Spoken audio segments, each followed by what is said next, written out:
Gayunpaman, malayo na po ang narating natin. 5 municipality ang deklarado na may stable internal peace and security status.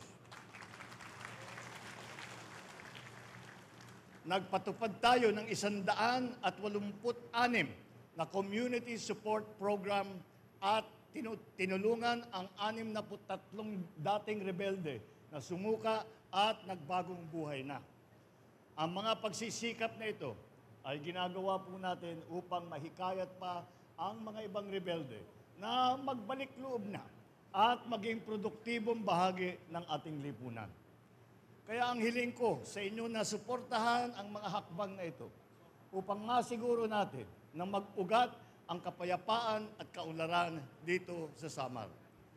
Mga mahal kong kababayan, ang inyong pamahalaan ay namumuhunan sa makabagong infrastruktura, gumagawa ng mga pagkakataon ng pangkabuhayan at nagpapatupad ng kapayapaan at kaayusan sa inyong lugar.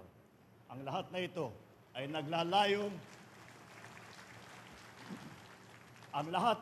naglalayong lumikha ng mas maunlad na hinaharap para sa probinsya ng Samar, sa rehiyon ng Eastern Visayas at sa mga mamayan na nakatira dito.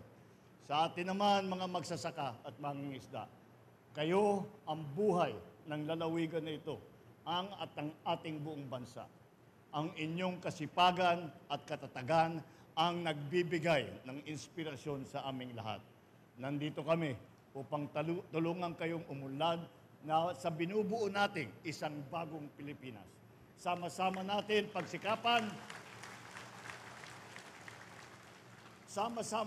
pagsikapan para ikatutupad na natin ang lahat ng ating mga pangarap.